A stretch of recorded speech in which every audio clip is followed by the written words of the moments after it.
Assalamualaikum warahmatullahi wabarakatuh. Mahasiswa, mahasiswi Sekolah Tinggi Pariwisata Trisakti, selamat bertemu lagi pada mata kuliah yang sama, Manajemen Sumber Daya Manusia. Tidak terasa kita sudah sampai pada tatap muka yang ketujuh. Kali ini kita akan membahas tentang fungsi kelima, yaitu pengadaan atau procurement sumber daya manusia.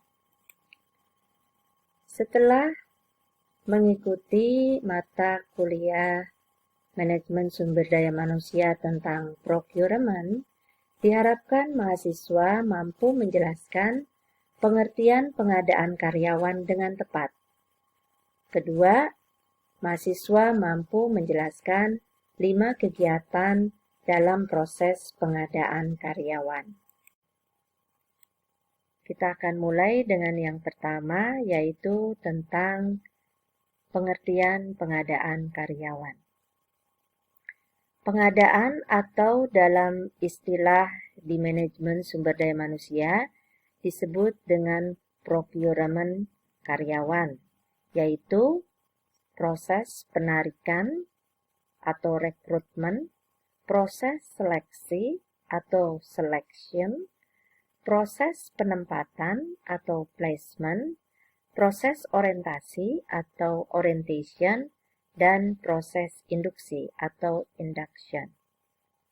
Apa gunanya? Yaitu untuk mendapatkan karyawan yang sesuai dengan kebutuhan perusahaan. Pengadaan karyawan yang baik akan membantu terwujudnya visi, misi, sasaran perusahaan. Nah, apa saja kegiatan dalam pengadaan karyawan tersebut? Ada 5 kegiatan dalam pengadaan karyawan. Yang pertama adalah kegiatan melakukan analisis pekerjaan. Kedua, peramalan kebutuhan sumber daya manusia. Ketiga, penarikan atau rekrutmen sumber daya manusia. Keempat, seleksi. Kelima, penempatan, orientasi, dan induksi.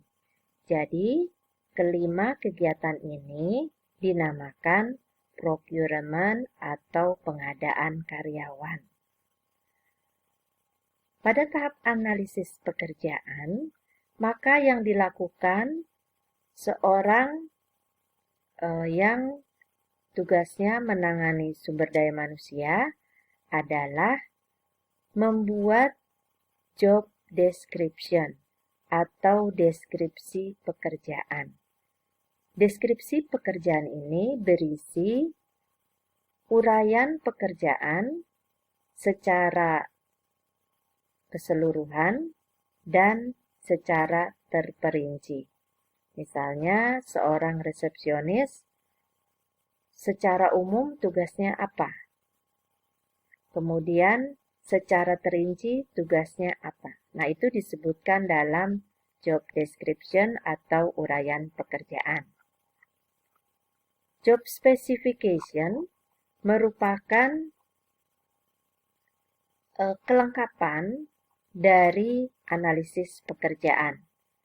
Job specification ini berisi persyaratan pekerjaan. Apa saja yang dibutuhkan sebagai syarat seseorang layak untuk menduduki suatu posisi tertentu. Kemudian yang ketiga adalah job evaluation atau evaluasi pekerjaan atau penilaian pekerjaan.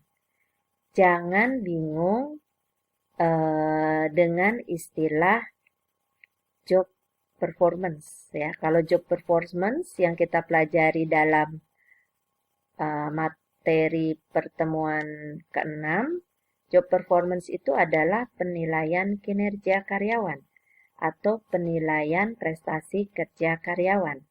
Nah, sedangkan job evaluation adalah evaluasi terhadap pekerjaan tersebut. Jadi kita di sini melakukan pembobotan antara satu pekerjaan dengan pekerjaan yang lain, mana yang bobotnya lebih berat, setengah berat, tidak terlalu berat.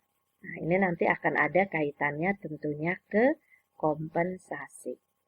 Nah, ketiga hal ini, job description, job specification, dan job evaluation harus disiapkan sebelum kita melakukan proses pengadaan karyawan. Tujuannya apa?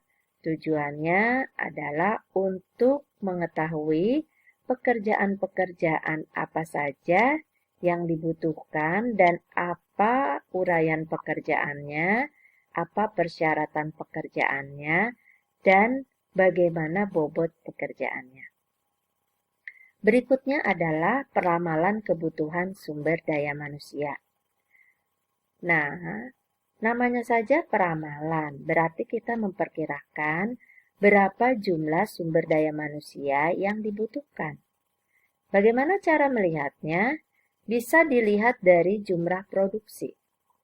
Sebagai contoh secara sederhana, kalau rekan mahasiswa membuka kedai kopi misalnya, nah berapa produksi minuman kopi yang dihasilkan, nah itulah yang akan mempengaruhi jumlah barista yang dibutuhkan. Kemudian meramalkan usaha.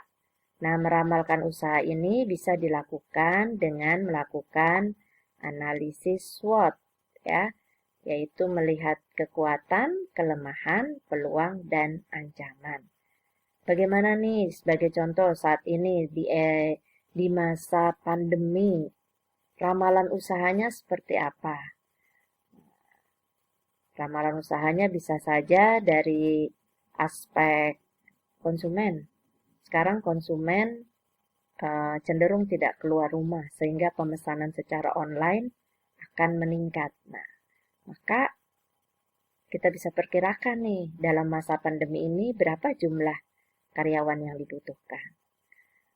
Kemudian selanjutnya adalah perluasan usaha. Perluasan usaha bisa dilihat dari penambahan jenis produk atau layanan yang diberikan, bisa juga dilihat dari jumlah cabang yang dibangun. Maka tentu ini akan mempengaruhi jumlah SDM yang dibutuhkan. Yang keempat, perkembangan teknologi. Perkembangan teknologi ya. Biasanya adanya teknologi ini bisa mengurangi jumlah SDM yang dibutuhkan. Karena pelayanan atau tugas yang dilakukan oleh SDM digantikan oleh mesin. Yang kelima adalah tingkat permintaan dan penawaran sumber daya manusia. Apakah contohnya tadi di kedai kopi, seorang barista, tingkat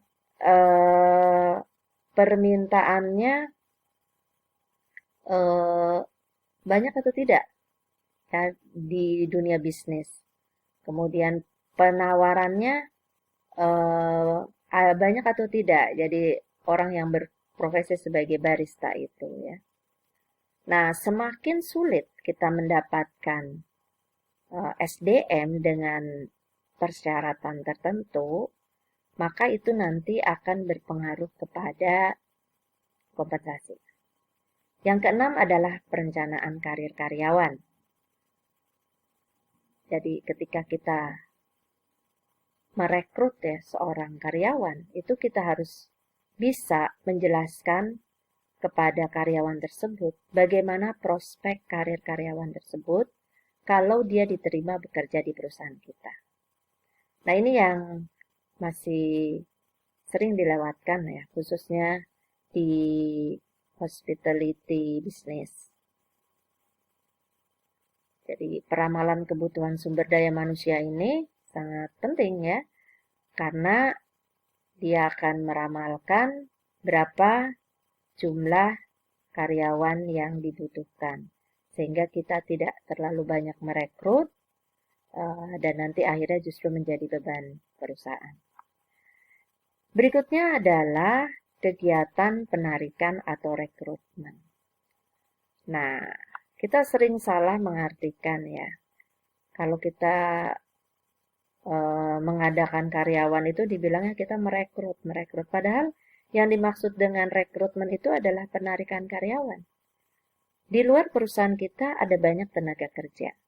Nah, bagaimana cara kita menarik perhatian mereka agar mereka mau melayangkan surat lamaran kepada kita dan menawarkan diri untuk bergabung menjadi karyawan di perusahaan kita.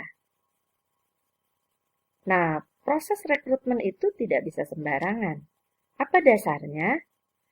Dasar penarikan ini tadi yang analisis pekerjaan dan peramalan kebutuhan. Ya, itu dasarnya. Kemudian sumber penarikannya juga kita harus tetapkan ya. Kita mau menarik karyawan ini dari mana? Apakah dari sekolah-sekolah ataukah kita dari media online ya? Ataukah dari agen-agen yang sudah menyediakan atau melatih tenaga kerja. Dan terakhir adalah metode penarikannya seperti apa. Ya, apakah metode penarikannya itu kita akan melakukan pemasangan iklan secara online, ataukah kita melayangkan surat penawaran kerja kepada institusi pendidikan. Berikutnya adalah seleksi. Jadi setelah kita menawarkan peluang kerja ya kepada para tenaga kerja, maka nanti kan mereka pada melayangkan surat lamaran ya ke perusahaan kita tersebut.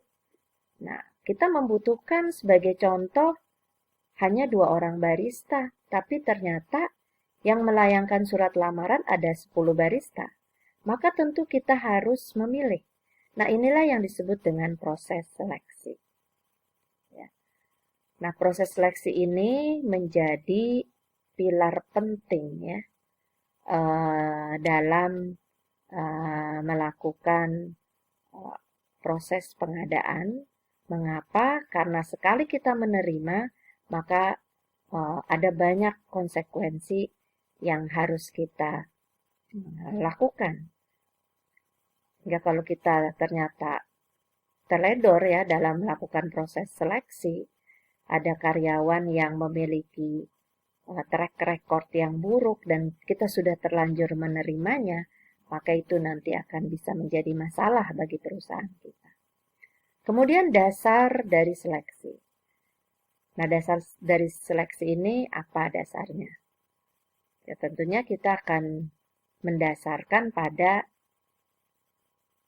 job specification tadi ya. Kita lihat persyaratan